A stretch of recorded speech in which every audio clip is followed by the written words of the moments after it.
हम भगवद गीता के तीसरे अध्याय का अध्ययन कर रहे कर्मयोग नामक इस अध्याय में भगवान अर्जुन को कर्म करने के महत्व को समझा रहे। भगवान ने यहाँ तक कहा कि हे अर्जुन, समाज में अनेकों महापुरुष हैं जो मुक्त हैं, उन्हें किसी प्रकार के कर्तव्य कर्म को करने की आवश्यकता भी नहीं, मगर फिर भी वे कर्म करते ताकि समाज उन्नत हो, समाज शिक्षित हो।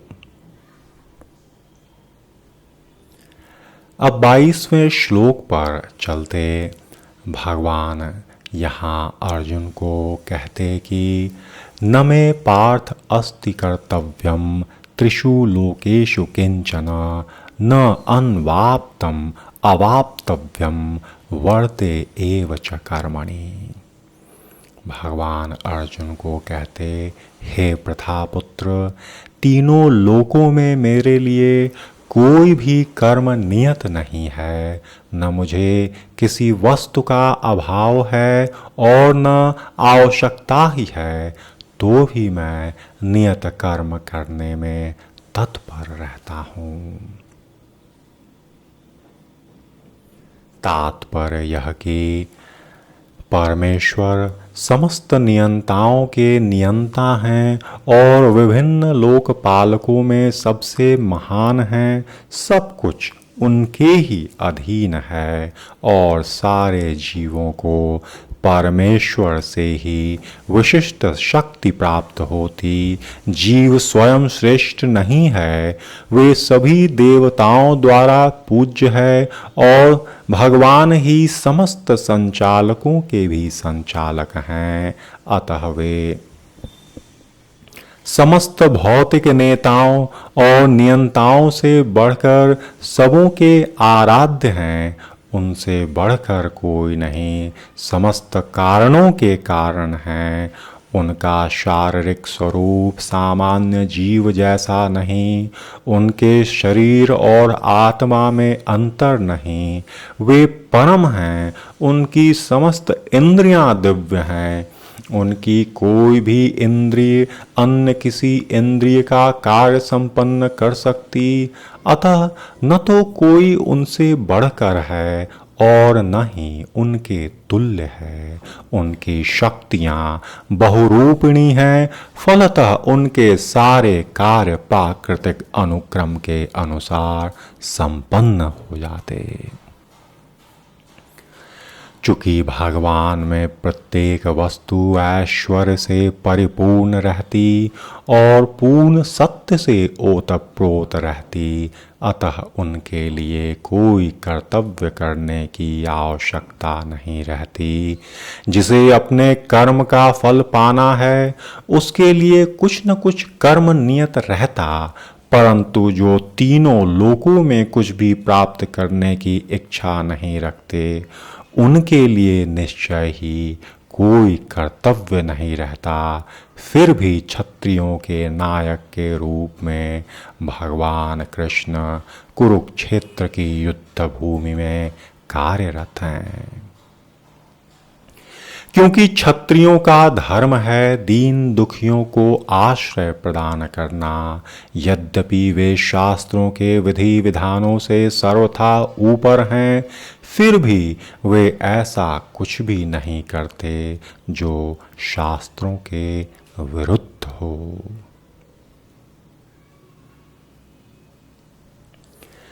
भगवान पिछले श्लोक में अर्जुन को स्वयं की बात बता रहे और 23वें श्लोक में भी वे अपनी बात करते हैं। भगवान ने अर्जुन को कहा, यदि ही अहम न वर्तेयम जातु कर्मणि अतीन्द्रितः मम वर्तम अनुवर्तन्ते मनुष्या पार्थ सर्वशः। भगवान ने अर्जुन को कहा, क्योंकि यदि मैं नियत कर्मों को सावधानी पूर्वक न करूं, तो हे पार्थ, यह निश्चित है कि सारे मनुष्य मेरे पथ का ही अनुगमन करेंगे और इससे हाहाकार मच जाएगा। तात्पर्य यह कि आध्यात्मिक जीवन की उन्नति के लिए एवं सामाजिक शांति और समाज में संतुलन बनाए रखने के लिए कुछ परंपरागत कुल आचार हैं जो प्रत्येक सभ्य व्यक्ति के लिए होते और ऐसे विधि विधान केवल बद्ध जीवों के लिए हैं, भगवान के लिए नहीं। लेकिन क्योंकि वे धर्म की स्थापना हेतु ही अवतरित हुए, अतः उन्होंने भी निर्दिष्ट नियमों का पालन किया। अन्यथा सामान्य व्यक्ति भी उन्हीं के पद चिन्हों का अनुसरण करते, क्योंकि भगवान परम प्रमाण हैं और सब कुछ उनके भीतर ही है। श्रीमद् भागवतम में भी यह ज्ञात होता कि श्री कृष्ण अपने घर में तथा बाहर गृहस्थोचित धर्म का आचरण सदैव करते रहे।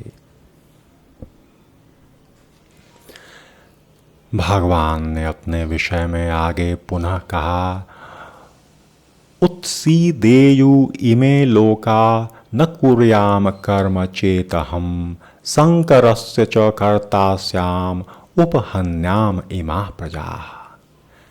भगवान ने अर्जुन को कहा, अर्जुन, यदि मैं नियत कर्म न करूं तो ये सारे लोग नष्ट भ्रष्ट हो जाएं और तब मैं अवांछित जन समुदाय को उत्पन्न करने का कारण बन जाऊंगा और इस तरह संपूर्ण प्राणियों की शांति का विनाशक बन जाऊंगा।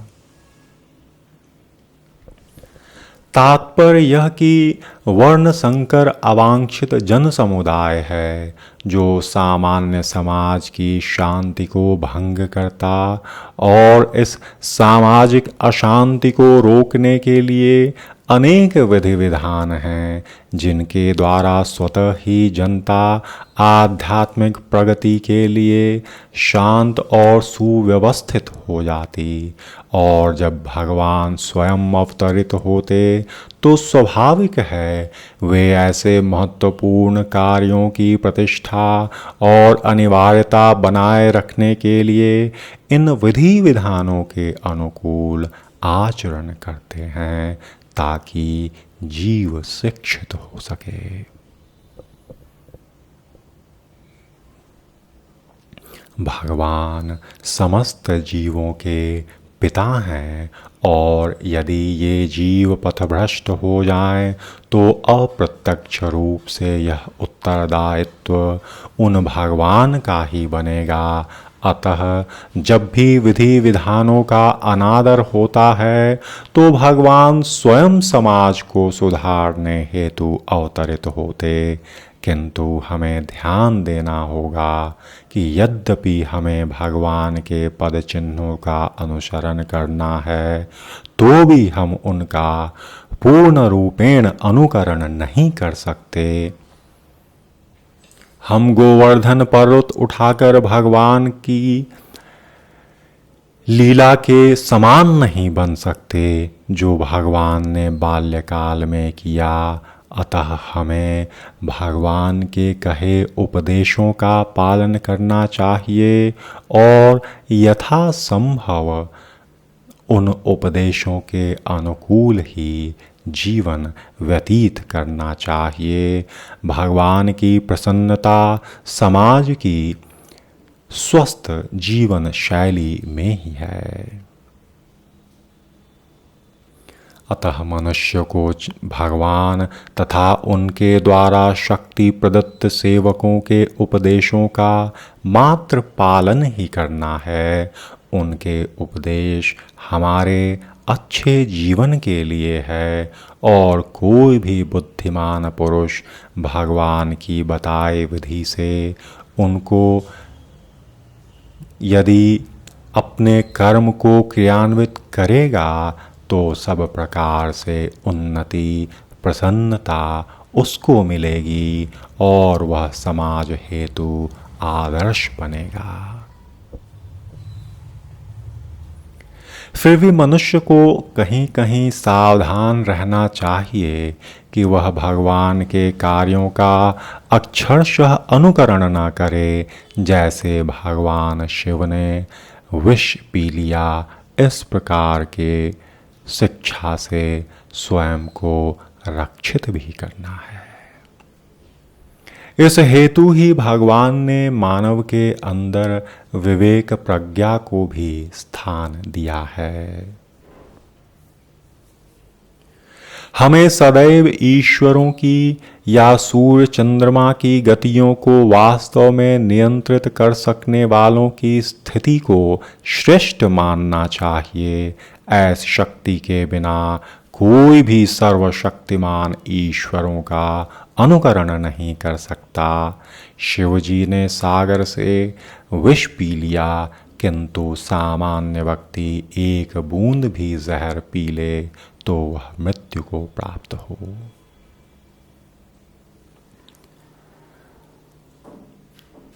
इस प्रकार भगवान कृष्ण ने भी अनेकों प्रकार के ऐसे कर्म किए जिनका अक्षरशः पालन समाज में रहने वाला व्यक्ति करे तो उसकी मति भ्रष्ट हो सकती। भगवान के आदर्श उनके कर्म उपदेश हैं जो समाज को शिक्षा देते कि यथासंभव अपने अनुभवों को भी उस कर्म और कर्म के अनुभव की सटीक तुलना कर ही जीवन को उचित बनाए और जहाँ कहीं संदेह हो वहाँ गुरु और श्रेष्ठ लोगों से अपने संशय को मिटाने का कर्म करे। भगवान और जीव में अंतर हुआ करता। जीव जीव है और भगवान श्रेष्ठ हैं। अतः प्रयत्न यही रहना चाहिए कि उन्होंने जो भक्तों को उपदेश दिए वही जीव हेतु सटीक जीवन शैली का मार्ग है।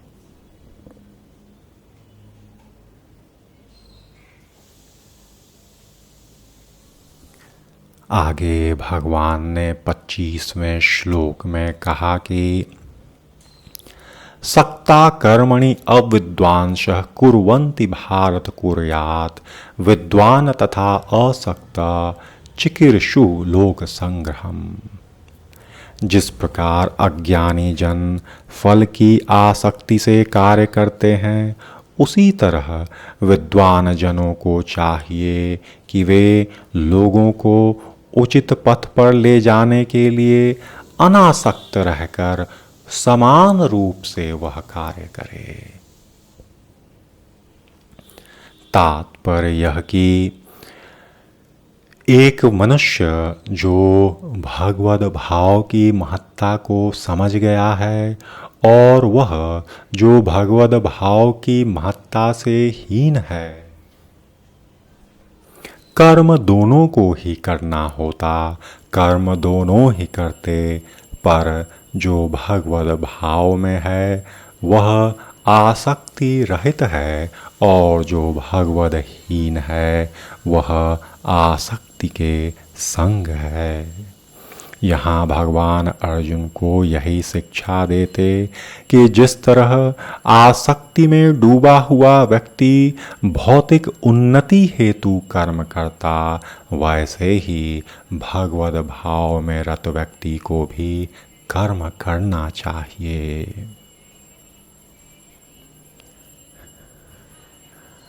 भगवान ने यहाँ यह शिक्षा दी कि अनेकों बार वे लोग जो भगवद महत्व को समझ जाते वे निष्क्रिय हो जाते और आनंद में तो बिना कर्म के भी होते, मगर यदि वे कर्म न करें तो समाज गलत मार्ग पर जाएगा, अतः कर्म उनको भी करना ही चाहिए।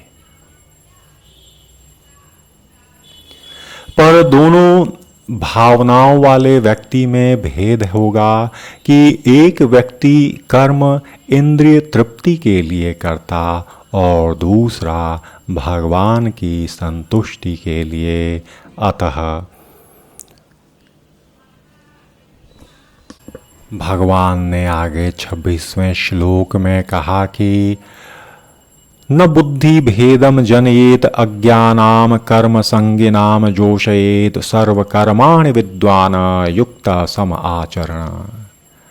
विद्वान व्यक्ति को चाहिए कि वह सकाम कर्मों में आसक्त अज्ञानी पुरुषों को कभी भी कर्म करने से रोके नहीं, ताकि उनके मन विचलित न हो, अपितु भक्ति भाव से कर्म करते हुए वह उन्हें सभी प्रकार के कार्यों में लगाए जिससे उस व्यक्ति के अंदर भगवान से संबंध बनाने की जिज्ञासा उत्पन्न हो।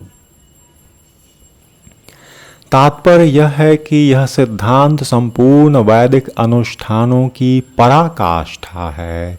सारे अनुष्ठान, सारे यज्ञकृत तथा वेदों में भौतिक कार्यों के लिए जो भी निर्देश हैं, उन सबों समेत सारी वस्तुएं भगवान को जानने के ही निमित्त हैं, जो हमारे जीवन के चरम लक्ष्य हैं। लेकिन चूंकि बद्ध जीव इंद्रिय तृप्ति के अतिरिक्त अन्य चीज़ें समझना नहीं चाहता या अब तक उसको सत्संगत नहीं हुआ, इस कारण उसकी दृष्टि पर अभी पर्दा चढ़ा हुआ है। किंतु ऐसे व्यक्ति को भी जो सकाम कर्म में रत हैं, उन्हें उनके कर्मों में ठहराव लाने की सलाह कभी भी नहीं देनी चाहिए, क्योंकि कम से कम कर्म में रत हुआ व्यक्ति मन के भ्रम से स्वयं को रक्षित तो कर सकता।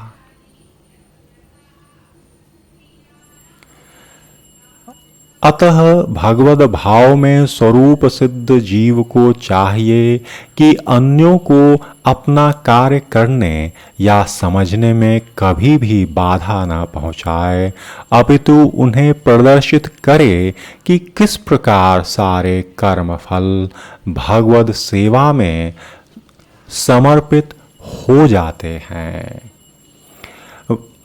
भगवद भाव से रहित व्यक्ति चाहे अनचाहे भी कर्म तो उन्हीं भगवान की सेवा हेतु ही करता, पर बस दृष्टि में भेद है, और जो स्वरूप सिद्ध है वह यह बातें उनको स्पष्ट कर सकता। और इस तरह से उन व्यक्तियों के अंदर भी जो केवल इंद्रिय तृप्ति को देखते एक नया दृष्टिकोण बनने लगेगा, और उस तरह उसका आचरण शुद्ध होगा, उसके कर्म शुद्ध होंगे, उसका अर्जित धन शुद्ध होगा, उससे उसका परिवार शुद्ध होगा, और फिर जहाँ जहाँ उसका कर्म, उसका धन, उसकी विचार जाएंगी, वह स्थान भी शुद्ध होता जाएगा, और इस तरह वह व्यक्ति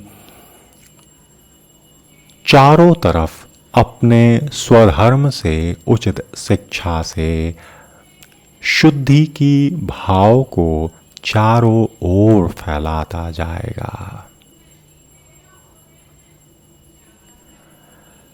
भगवान ने यहाँ यह भी सीख दी कि अज्ञानी पुरुष को उसके कार्यों में छेड़ना नहीं चाहिए, बस उसको थोड़ा थोड़ा करके भगवान के महत्व और वैदिक अनुष्ठानों के महत्व और कर्म के फल और शुद्धि अशुद्धि की बातें कर्तव्य पालन के महत्व को समझाते हुए उसके दृष्टिकोण को सीमित भाव से व्यापक भाव की ओर ले जाने की थोड़ी थोड़ी चेष्टा एक भक्त कर सकता है। अब इस स्थान पर एक विराम।